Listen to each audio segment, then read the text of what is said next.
Fidèles téléspectateurs de Congo Progrès International, bonjour. Aujourd'hui, nous sommes le vendredi 13 mai 2022, précisément ici à Kinshasa, dans mon plateau. Avec vous, nous allons parler de l'actualité sportive. Donc, la livraison d'aujourd'hui de l'actualité sportive va s'atteler sur 2 ou 3 fédérations, comme vous savez. On m'accuse souvent de parler que de football et de football léopard A. Non, c'est pas ça. Moi, je parle de Moi, je parle de sport en général. Vous savez, lorsque je parle de M. Serge Condé, c'est notre ministre des Sports. Donc, je parle des sports en général. Nous avons plusieurs fédérations dans notre pays. Mais avant tout, nous sommes toujours en guerre. On n'a pas fini avec les M23. Il y a toujours des morts. On parle que des morts. Chaque matin se réveille avec des messages. Il y a toujours des morts. Il y a toujours des morts. Il y a toujours des morts. Il y a toujours des morts. Quand cela ne tienne, donc, nous sommes les Congolais et nous resterons toujours les Congolais. Nous avons déjà dépassé l'étape de parler et de dénoncer. Maintenant, nous sommes dans la phase d'agir. Si vous prenez qu'on a tué des Congolais à gauche, il ne faut pas parler. Il faut agir.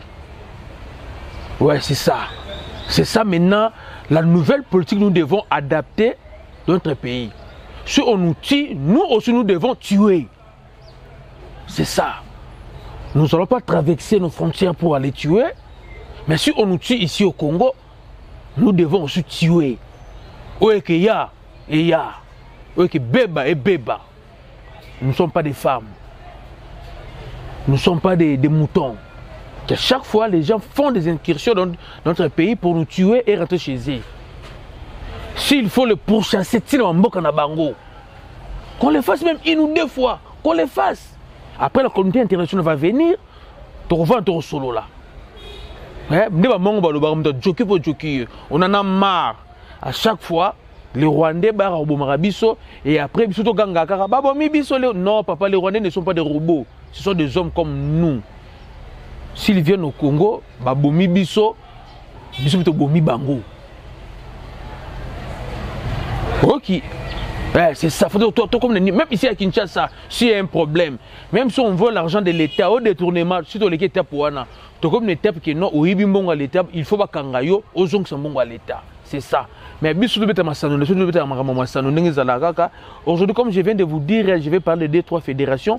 On m'accuse souvent de parler que de léopard football. Non, je ne parle pas de léopard football seulement.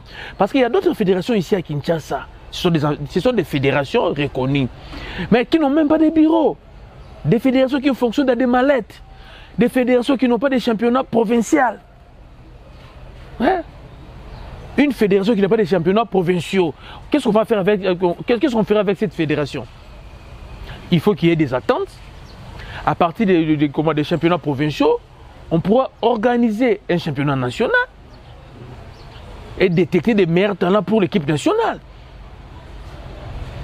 Comment on peut avoir une fédération qui n'a même pas de club,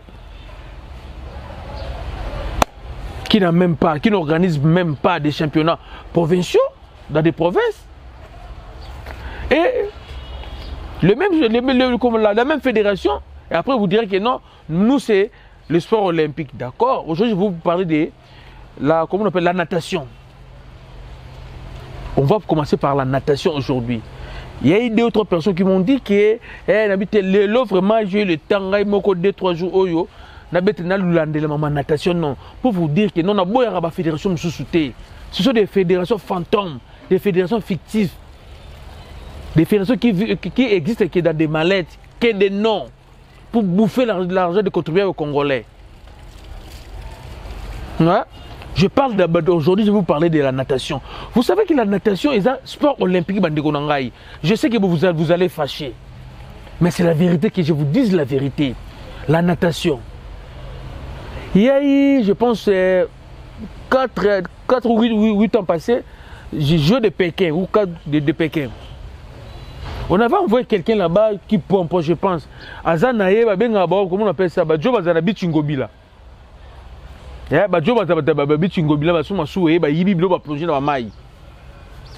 a pris quelqu'un de comme ça, je me mène au Japon, à Chine, à Pékin, à représenter RDC en natation. quelqu'un qui ne connaît pas la maîtrise même pas le règlement, il y a sport, on va même lier. Quand le président de la fédération, comment on a boué, betera, mundu qui moko boué. Pas pistolet, soit petit pas, l'athlète va plonger dans la piscine, va nager. Ça dépend de l'exercice, va faire ça bango. Il va beta boué, pas bandeko nanga beta chubu plonge à côté de sa maille. Pendant que bandinga bazo kende, il y a à côté de sa maille avant d'anayer. Donc pour nayer, il faut battre un record et revendre la mine dans sa maille. Or, les Jeux olympiques, donc, il y a un nage libre, au papillon, des variables, des exercices, mais il y a qui plonge, il y a côté de sa maille, tchoua, avant d'anayer. Et moi, je me suis dit, je vais nager. Oh, je vais nager. C'est un mémi, mais les lips, dans sa maille. Il ne va pas nager. Il va faire tour à l'ibosso, il va boum, nager, papillon, papa, bêta. Puis à quoi il y a période, comment tu s'appelle, des jeunes américains là, Max Phelps, oh, j'ai cette médaille olympique en natation.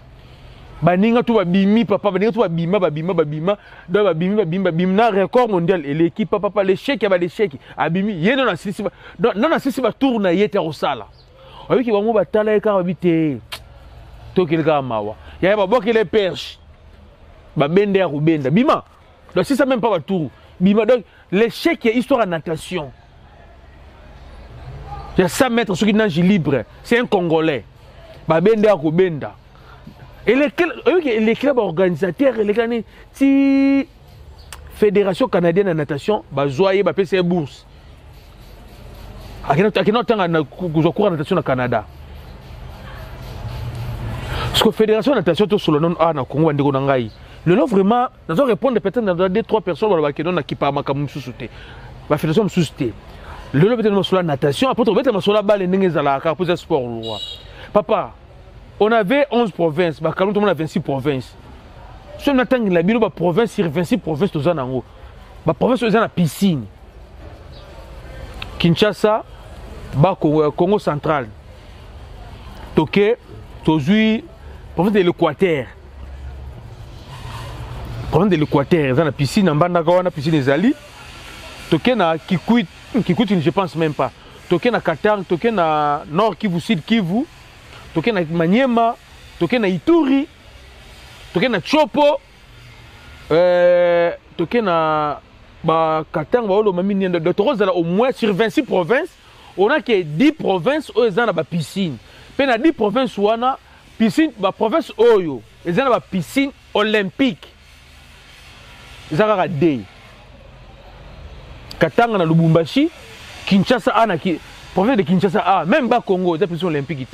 La province telle que Kouilou, ils ont la piscine, ils n'ont pas la piscine domestique en Dago, ils ont Nangote. Donc, championnat provincial, il y a une natation, ils ont la raté. Dans l'école, la piscine, ils ont la raté. À Kinshasa, je ne sais pas s'il y a des clubs de natation, on a habité. On a mon ISK dans ma campagne, en fait, je ne sais pas. Ce ban là qui est sur la bango, on a fait une habitude sur la ban là qui est sur la bango, on a pas parlé na bango. Parce que pour tous dans la fédération, il y a natation. Papa, nous devons avoir des installations. Dès que tu réclames la maman balé, depuis le côté de la natation, il faut tout dans la piscine, dans la dimension olympique. Il y a une université, il y a un belé, tout place est sous. Alors, les enfants prennent la natation dans l'école, des Salamaka partout. À partir de l'école, ils ont un tournoi interscolaire en natation Salamaka. Après, on a peut-être un tournoi, comme championnat provincial. Il y a natation et bandaka. À partir du championnat provincial, sur les bandits, on va retrier les meilleurs à chaque province. Comme fédération que ça là, fédération dès que ça là, championnat national en natation. À partir du championnat national en natation, dès que ça là, équipe nationale en natation. Et maintenant, nous, nous avons une équipe nationale de natation exatée. Équipe provinciale en natation, ils ont la raté. Il y a des écoles, ils ont la raté. Mais nous avons la fédération. Et la fédération en natation, on a 27 millions de personnes dans le gouvernement. Pour la fédération, le ministère des Sports, on va de l'autre côté. Parce que vous voulez que tout le monde ait solo en natation. Papa, tu vas les solo en natation. Namboka où? Tu vas les solo en natation. Déjà, on n'a pas de piscine. On n'a pas des athlètes. Il faut, papa, moi-même, j'ai vécu ça une fois. Namboka Moko à Roua. na Uganda parce qu'il y a Aru na Congo, Aru na Uganda. Kuna likolo na avoki na utaba Sud Soudan. Toke na piscine. J'ai vu les blancs ba sokola na ba sokola. J'ai vu un garçon qui sangani à sokola na fleuve. Taka qui sangani du ezala sur la rivière Chopo. Garçon na ebi ne ko sokola, mais ba norme ko sokola na piscine na ebité. Ba mdele ba sokola na ba biso to vendre biso pembeni wana ndezala kaka taka kino ba mpaya staff nezala maboki bani to vendre biso. Mwana mai wana audi ebi ko sokola to mwana sokola ba kisanga na ba fleuve na fleuve Zaïre, fleuve Congo. Mais ayone na piscine ba to ya beta plonge. Tchoubou. Azo sokola il y a des ordres donc on dirait M23 qui m'a FARDC. Mais zo bimati libanda to moche ba makolo kaka buka to eh papa sokola na piscine ba za fleuve vite za piscine. Piscine za ba norme. Donc il y a comme ça jogo na fleuve Congo. Sokola bisokola sokola dindi na sekuna ba bimia ya sali ba boule na piscine pe ba beta bibeta beta te papa apanza mai na ndemo désordre. C'est ça prendre besoin na mboka oyo. Bon maintenant le sport nous surtout. On avait des autres sur la natation. En fait que sport ba fédération sous fédération natation Zalawa. Moi sans adresse na Zalawa. Président de la fédération natation à Zalawa. Ba ça la ba réunion na bango. Cahier de charge na bango zani. Projet ni bazana ngo. Pour les Jeux olympiques aux Jeux africains aux Jeux africains. Mais la projet ni. Yaba ndeko nanga. Papa, fédération de natation, yebisanga bako na actualité ni na mboka o. To yebisanga athlète moko ya natation asala a pratiquer natation na mboka o RDC oyo yebi. Moko kaka mibalite moko. To club de natation moko oyo yebi moko. Ba piscine ba monaka na ba piscine olympique té. C'est pas piscine domestique. Alors pour une équipe de natation, tout club de natation va s'entraîner. Faut s'entraîner dans la piscine olympique. Parce que la compétition est dans la piscine dans la dimension olympique. Il y a des gens qui sont des terrains de basket, en France, en Belgique, en NBA, comme ça, en Congo, ils sont diminués à Bisso. Non, il faut que les normes soient pour les Jeux olympiques, il faut que les normes soient dans le terrain. Parce que awa championnat de natation ton lobelati boteng na combo ya athlète mora natation en RDC to club mora ya natation o eza club mora active ya natation na mboka o to boya robete masolo ba fédération msuste papa la ngai trop de foin na foin papa même te économie ma ba médaille ba Jeux africains pas s'entraîner à ba condition ni na école. Il faut pas passer sa classe. Vous comprenez? Allez, place la récréation dans la cour école, tu vas s'entraîner. Tu vas pousser ma baba, tu vas boire na C, tu vas comment on appelle ça, na Mariano, tu vas chez Licolo. Tu vas s'entraîner. Papa, tu vas te la vérité. Namboka, auto na la vérité. C'est la bilo, moi ko lubarango za la raté papa Sony. Awa, tu es sur YouTube. Maintenant, on a besoin de mboka nyonso tout. Et puis, par exemple, la natation. On a 26 provinces. Mais dans 26 provinces, on a ma province où il y a une piscine. Piscine, il y a une piscine. Mais il n'y a même pas 12. Ma province, sur le coup, il y a Kouilou. Piscine, il y a raté.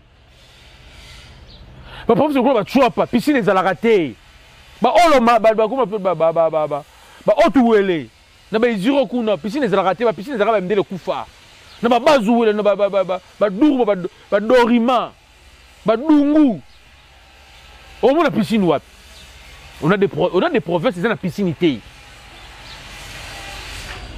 vous comprenez on a des provinces dans la piscine été parce que championnat national est bête mandengeni toi championnat provincial et ça la mandena ba province à bon ba la piscine été. Bon, ok, par rapport aux critères, ceux qui vous ont représenté, admettons, dans 6-7 provinces, d'accord. Papa, tant qu'il y a 7 provinces ou 5 provinces où on va pratiquer la natation, il y a une norme olympique en RDC. Récemment, je reviens du Bas-Congo, Congo central. Il y a un club de natation. Si vous avez un club de natation, il y a un club de natation. Si vous avez un club de natation, il y a une piscine. Il y a une piscine. hôtel moko na côté ya rompa bwima ba rompa bwima tellement ba sala sikala mona pe piscine ezana ba se ba tonto ba nani ezana ba bomba mona ba mais ba piscine olympique te ba piscine domestique papa na ngai piscine wana un athlète ko sala ko s'entraîner kuna te na boya ko beta masolo ba sport mususu te ezaki ba sport mususu wala papa na ngai toke ko luka information kutu yo soko ye ba wana ba ko tuna yo o memeli so mindele o yo kindenge nini baba comment c'est la même information. J'ai pas voulu directement reconnaître na bureau ba comme bureau de la raté ko luka batu o ba bundara pour natation peut vivre na mboka oyo mais j'ai commencé je me suis dit non na banana ko luka ba athlète na ba club na yo ka ba désirata na bango ba ko lubala ngai comme ça zo makambwana tant na ko ko kuta na ba batu o ba portara o ba mi portara grand ki bango ba so ki ba na natation to so na bango avec ba donner dans un niveau assez nake kupa na bango nake konfoto na ba o ba lubala ngai pour ne pas mettre nga ba formol batu ba yebi formol za ba François Lokuta to benga on formol natation na mboka oyo ezala ka wapi ça veut dire sur la natation c'est mobile na mabe to ceux qui lelo to qui jeux comme jeux africains ba kina ba France ba Belgique ba Australie ba Canada ba luki ba Congo ba pratiquer la natation kuna ba ju bango ba c'est l'équipe nationale ba sangisi bango ba qui représenter RDC ndé ba lubi que non tef il faut 50-50 il faut 30-70 papa ah ba ozwanani faut faire la part des choses ko sokolo na fleuve Congo et ça sport olympique té papa au kokatsa braza na nanji et ça un sport olympique té parce que sport c'est la norme il faut respecter c'est la timing au kokatsa braza na nanji on fait 3 jours yo sur les jeux olympiques ba on c'est là 3 jours na piscine non je ça 3 jours na piscine pour que ce nombre de tours au salle to bongisa tu comprends ben non to bongisa ba to sport en natation bino beaucoup de poula mabe na ju dossier bino maboko beaucoup de poula mabe donc là ndela bino beaucoup poula mabe to là ndela bino to yeba bozora mbongo te bureau na bino ezalaka wapi est-ce que bosalaka ba réunion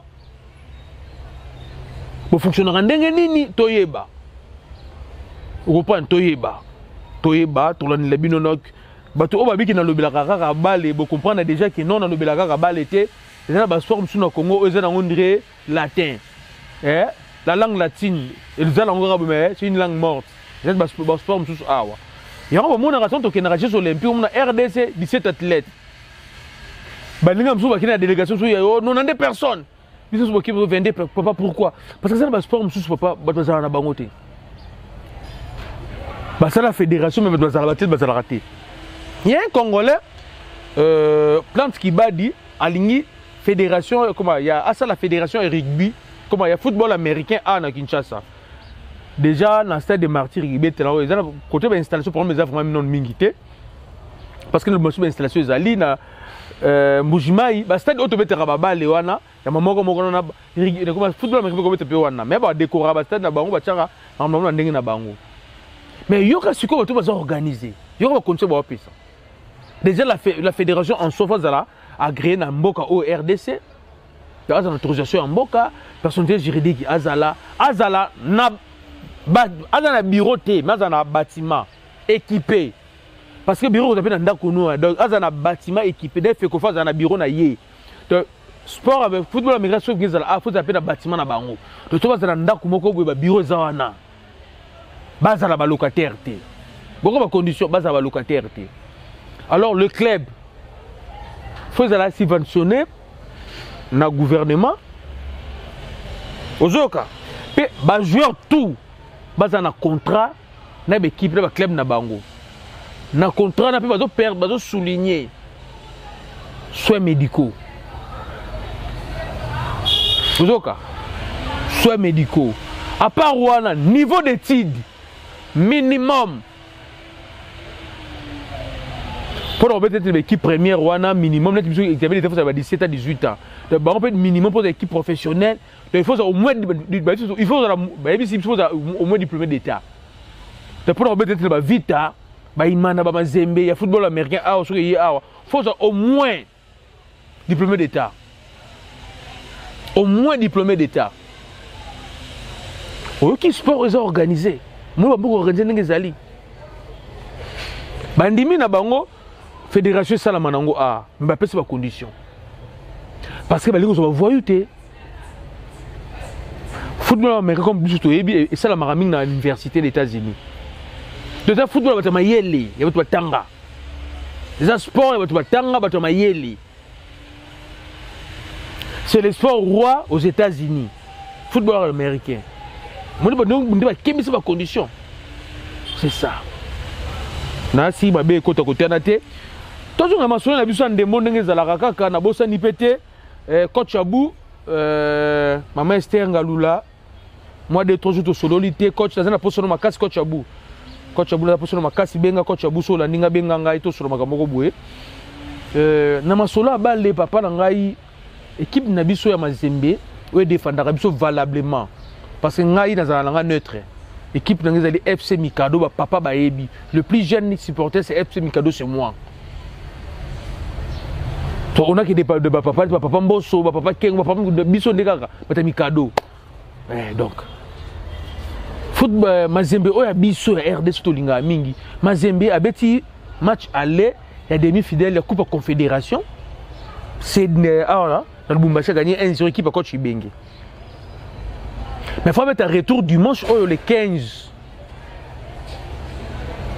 Retour au dimanche le 15. Na Berkane Kunana Maroc. Mais il y a un problème bandeko nangai.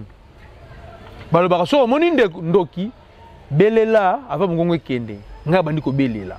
On a un dossier oyo lelo lobby ce qui bardé kaka ba je pense cette fois-ci bana Mazembe ba sportif union surtout faut réclamer démission tout dans la fédération. Faut exiger bango.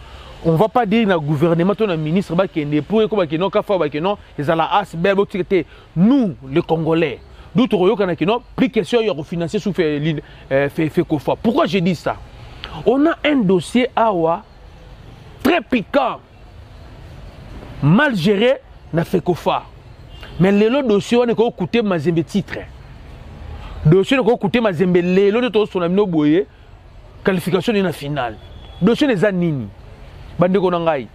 Dossier des ali dossier ya joueur moko comme on est Marcel Ngimbi. Ngimbi, on a formé na Oudjana, à l'écart par Vecleb. Vecleb a prêté sa option d'achat. Na manière ma équipe en général Tango Fort. Tango Fort, à l'ongwe Vecleb, na bambutu mbutu na ye. Et comme il y a un joueur, il y a madame Esther Kumba. Moi c'est en général Tango Fort, maman Esther Kumba, beaucoup de respect maman. Tu es avec club, on dit mobile d'abim sambon na VA. Donc beaucoup de respect maman Esther, maman présidente Manier Maïgnon. Mais ce qui est curieux, les joueurs appartiennent avec club dans le document.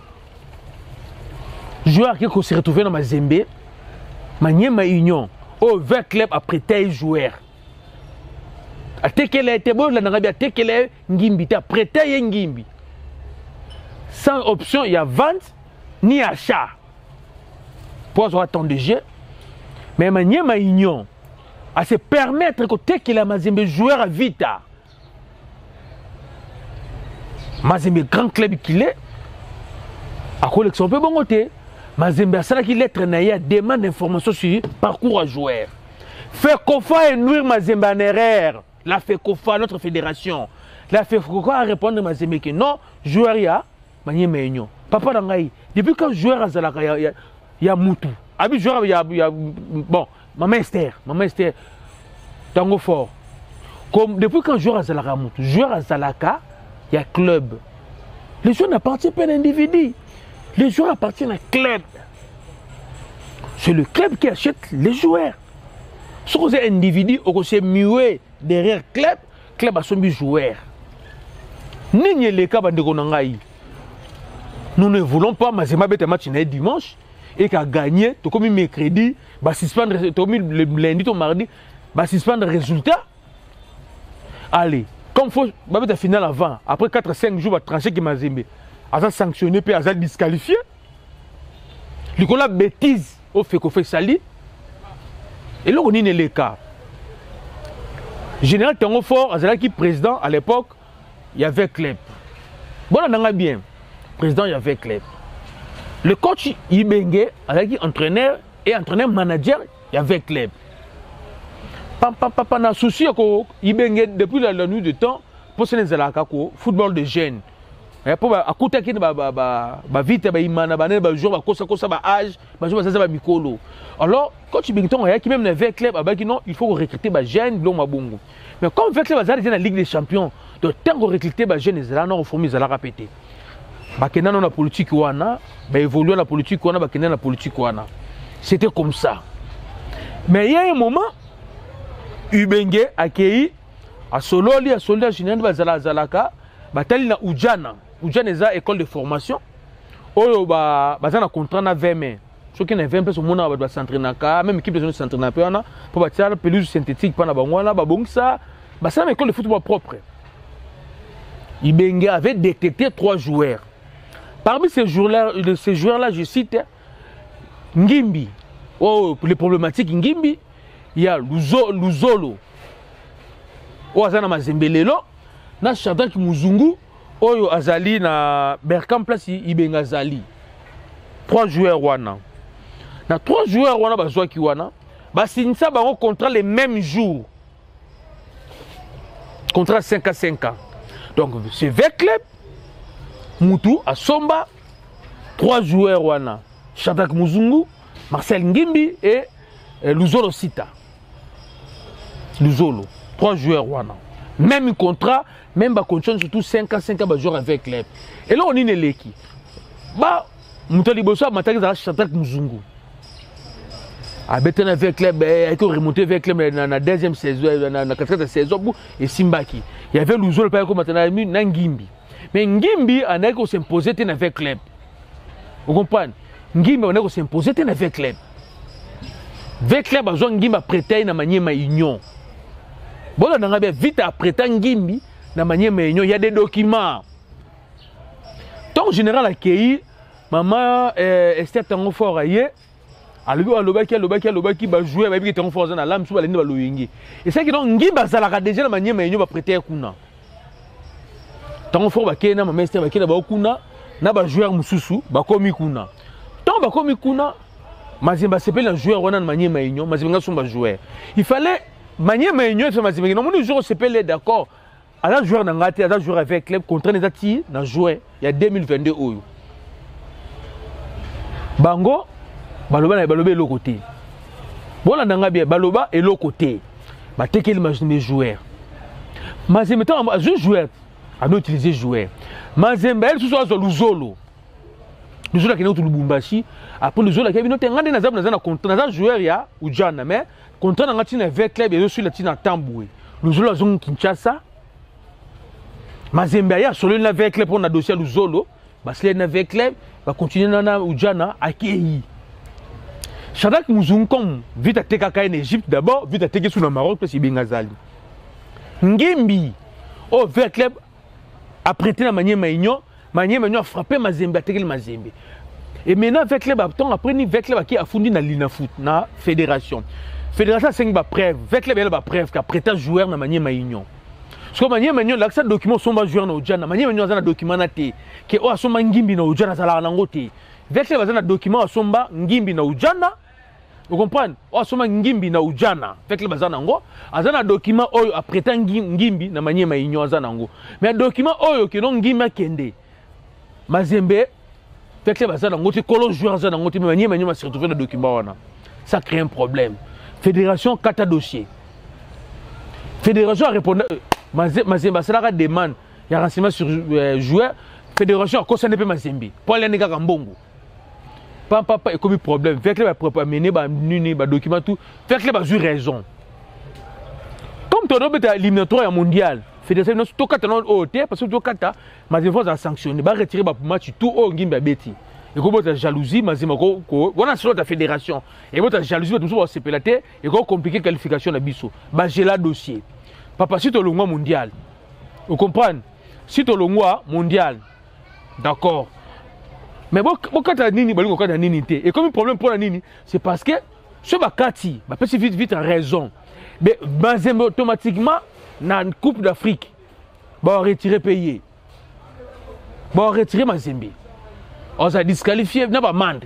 Parce que à bêter ces joueurs, à faut ces joueurs. Vous comprenez? À faut ces joueurs. Il y a un autre qui est dossier à niveau A, bah kataka ngoté, bah tika dossier qui a suspense. Mais maman Bestine quand elle dit maman présidente avec club, a joué dossier on a mis maman déjà na tasse. Dès que on baboué, dossier en Ngimbi c'est la na tasse. Tribunal arbitral au sport, dossier Ngimbi c'est na tasse. Ibenge o azali entraîneur, il y a Berkam, il y a Renaissance Berkam, a yebi dossier wana. Que Ngimbi, Mazemba fraudissant Ngimbi. Na lina foot, ils ont fraudé la Coupe d'Afrique. Raison pour laquelle on a challengé avec qui était abonné là-bas. Il est gagné le dossier. Donc, le autre lobby, ce dimanche, ceux qui Berkam à l'équipe, peut-être qu'il y a un peu de moto. Allez, mon amboka. Mais ceux qui Berkam à Longwe, et que lundi ou mardi, boyoki que non, résultat là, gelango. Pas mener enquête. Vous voyez que faute est la fédération. Nous avons des erreurs. Non, on va manier mais ignorer la fédération parce que la fédération a mis parcours en Ngimbi. En disant qu'il m'a dit que ce jour pour nani. Même erreur basalara vita pas homme tout à l'heure. Bokangelo ko oyo. Mazembe a un grand danger. Même erreur la fédération tikara vita a la disqualifié dans la Ligue des Champions à l'époque à Traoré quand Fatika a tinda liste de joueurs au bazana ba sanction na CAF. A salé la Mazembe lettre côté vite lettre comaté. Vite a bet Traoré. Après, au moment où Traoré n'a pas fait le bosoté avec club la Coupe d'Afrique. Bah ça la nini, bah retirer vite la Coupe d'Afrique. Bah tika ma mélodie à Kende, ma mélodie a joué titre à Néwana. Naebi sibino déjà ban na Mazembe. Bo fongola misu. Bo fongola misu na dossier oyo. Les gens aventir té. Ce qui fait que faso kate angote, c'est parce que fait que faso abanaye ko banga makambu ya match le pari leka, fait que faso banga soit bien kate ngo siko fait club a raison. Et que ça qui Mazembe va retirer la Coupe d'Afrique. Et on le fait que fasse geler le dossier. Pendant que sous qui ça, bande qu'on a bête le solo ya le par Chan. Le par Chan les abongo ba prémisse ça ma B. Départ. Donc déjà là départ à ma B à ma B à ma B à ma B. Un na le baka ngwawa. Critère. Oh, fait que fasse chaka yemoko a viola kango. Le seul et l'unique entraîneur au répondant à critère, c'était l'entraîneur Chungu, celui qui est avec club. Mais comme Maman Bestine Kazadi, na tango fort, na comment ça s'appelle encore, na tango fort, na président Moïse Katumbi, na Constant Marie, ba coopération sous bien terre, a coopérer na bien terre. Ba sali nini, Constant Marie a s'imposé, si l'oiseau s'imposer dans la fédération, ba zoa Constant Marie a parrainé candidature Otis Ngoma. Donc si le Otis Ngoma est entraîneur, il y a le pas prime, il y a Constant Marie. Bande on fait une vérité, n'est pas ce journal au baka, c'est la vérité. Vous comprenez? Compétence Otis Ngoma, toujours douter dans côté. Parce que 2-3 minutes c'est le cas, c'est très important. Eh, Chéribin Koueta, voilà caméraman a filmé Ezu. Na fait on a dans mai. Ce qui le coach Otis Ngoma s'est retrouvé dans la chaîne, l'équipe chaîne RDC, c'est parce que Constant Marie Moutalingui, Bachaye a s'imposer. Vous comprenez? A s'imposer. Ceux qui ont moni Pafi Miyayo, Aza comme entraîneur adjoint, na Chan. C'est parce que Moïse Katumbi, le ministre de Serge Konde, va s'imposer à qui? C'est parce que tu forme, tu s'imposer à qui? Chungu, bien qu'il y ait qualifié aux équipes Chan, Longo lié, ce n'est pas ça. Botuna, coach Santos Moutubile, beaucoup d'extraits dans Zoloba, beaucoup son coach Santos Moutubile. Beaucoup ça, coach du Sadissou, il y a des DT. Moutubile Azali, conseiller technique national. Na bango, bah ça là qui va calculer na bango, bah le but que non c'est coach Chungu force équipe. Mais Constant Marie, du fait que ça na sanction na yena ba binde maman Bestine, akenda ba classe, a silika c'est pelanete. A s'imposer ba tia Otis Ngoma, ba mbongo etambolama. Otis Ngoma yewana. To boye de biso Otis Ngoma to yebi c'est bon entraîneur, d'accord. Pas film hier c'est Moïse Katumbi. Na coach Serge Konde, na ministre de Serge Konde, mutu ba pouya dossier ne ba mbongo pe tambolama. Ba lobi nini? Soki Chungu a commis président, a commis entraîneur principal. Ya Chan ba joueur Mazembe Chungu au fina bango. Ibenga zaka entraîneur à Chan.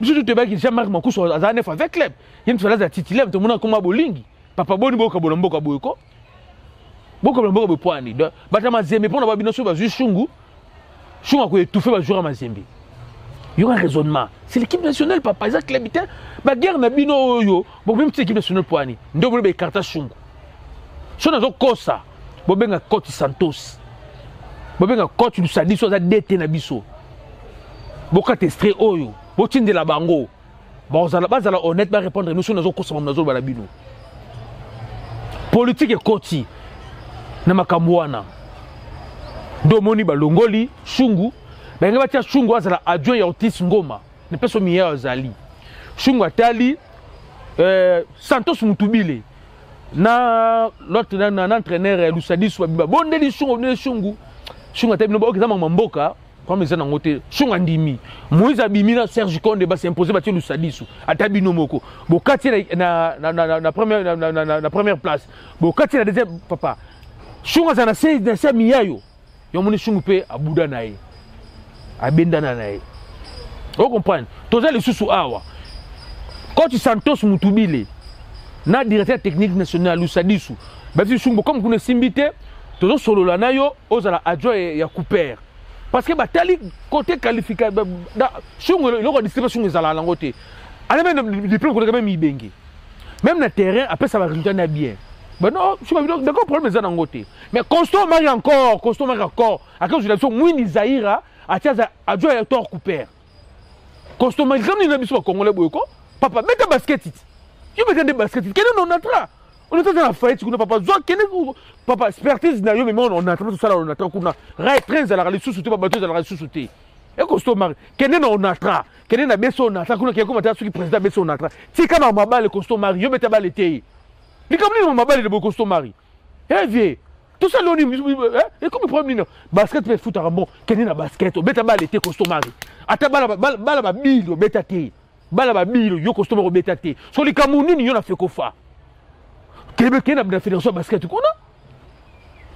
Les Camerounais ni on m'a balle les Camerounais Constant Marie. Papa na même son m'a bien expliquer ngana na fingaté. Eh mon vieux Constant Marie. Na tala ngama viendra Constant Marie tala ngai. Yo beta balete ata bala carton beta te yo za mto badi modi kembe badi dembenga foki ko badi dembenga mto modi kembe kuna osala on atra oza cadre on atra très até pas au boté que la ledia bozela lo côté on atra kuna kene on atra kene mamba expertise on atra mama bal to ligne so yote costume malika muni oh non akezwa Zahira zana imanawa résultat médiocre tu akena Tanzanie ko ba 4 heures de contrat résultat malongati boketi pe to couper déjà to couper ton problème de communication Zahira yo zo simba langote ko ba kesa semino mbali lusu papa to sala nini bande to sala nini yeah Zahira azalaki awa na Léopard na comment on appelle ça na imana esimbate akekuna esimbate azalaka na ibengi miya okuta leki na ye so botie suna Hector Cooper na ebite bolingelo oni na mboko papa na ngai bolingelo oni na mboko bolente na fédération ni mais fédération on n'est pas en train de pousser les gens na révolte mais to mettre mino fédération fait qu'on soit en garde soki et que Mazembe a disqualifié dans la Coupe d'Afrique pour un dossier Ngimbi. Je pense, bon, mon avis, on a fait connu dans Balabala. Général Kassongo, commandant ville à Lubumbashi, je pense, Congo Mobimba, tout le monde à Balabala, pour battre tout la fédération Balongwa. Tout le gouvernement est en charge de la minute parce que quand on côté la biro, nous, pour la population, trop bien, on a bien la fédération. Trop bien, on a bien tout le tir mon balle. Trop, c'est trop. Pour créer trouble entre Mazembe na Vita. L'icône na bino, Vita senga bino demande des renseignements joueurs. Bon autoriser Vita beta. Après bon baluki le fait club. Et même le croissou bon autoriser Mazembe. Abetsa Ngimbi. Pendant que bobi que Ngimbi va jouer à Vita, dans sous contrat avec club. Bon tu Mazembe sous l'erreur. Quand oyo veki tenge, manager Mazembe sera le bezani na raison de fédération de Zabongo. Yom to na base makamuzo comme na balle na biso. Ezayo. O tia Vita na erreur. O tia sous Mazembe na erreur. Soki kaka Mazembe longwe. o disque le ba longo na terrain polina na berkama alongo na ye ke benga bomine moto to tiki na biso mais o Mazemba leki et que équipe au Maroc qui est sur dossier kafa landeli ba sanctionne Mazembe papa tobima na balabala pe ba parler les notes ebiango tobima na balabala parce que trop c'est trop. Oui, campagne africaine coûte combien de club moko année moko saison sportive coûte combien d'équipes so mbongo tout président Moïse Abimisi allait comme dans Souka Boye oh dossier ngimbe Bimisi qu'on a niveau ya CAF kuna parce que ceux qui n'a pas tranché clair dans jouer avec club dans on content avec club manier menyo faut pas Mazembe yo ndimba faut pas Mazembe baba yo fédération ndimba faut pas Mazembe bon sanctionner Mazembe non seulement ba longole ba retirer mais sanction rezo ba peut se 2-3 ans à recruter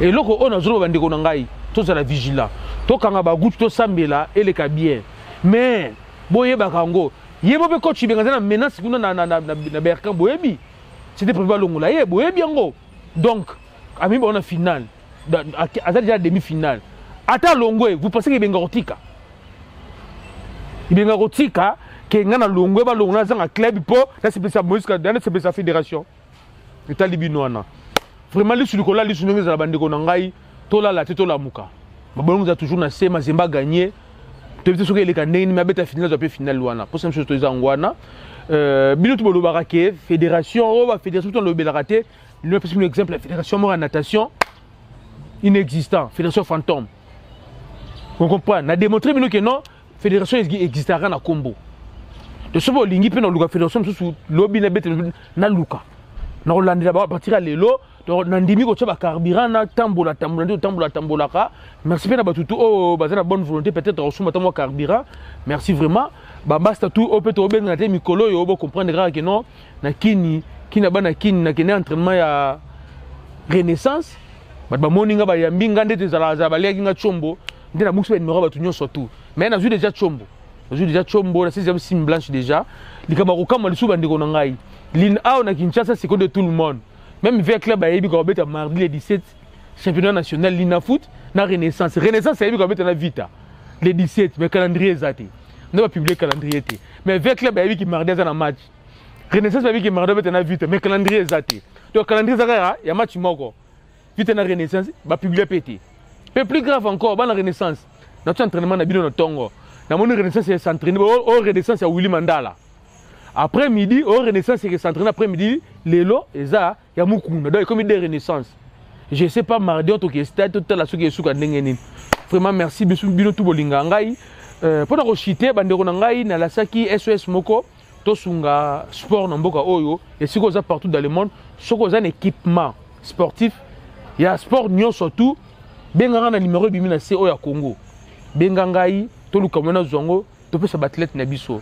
Battelette c'est un équipement ils ont joueur ils ont judoka ils ont karatéka ils ont handball c'est coach abou ba volley et attends ba natation donc tout ça équipement so ça na équipement moko boye ya sport benganga to luka moyen to harmoniser au tindeli ngango na ko luka mutu kaka athlète on rejoa kaka oyo si la détecter ba athlète belé ba bilo côté ba club pe belé donc pas mutu moko to sali vidéo to tindeli yo moni na remettre ye nini ndenge zala kaka vraiment ça na balle ballon tinda ba équipe bezala ba ballon té ba botine ba kimono papa comment on appelle ça ba palette ou ya ping pong bloko tout wana papa na ngai chose na ngo ba tennis tout chose na ngo yo tinda kaka merci vraiment zamba sunga bino asunga penga ndenge zala kaka mais to kuta lobi to beta masolo mususu mais loko comme zaka geno vite robeta mardi na Renaissance mais ils allaient na foot mais tu éviter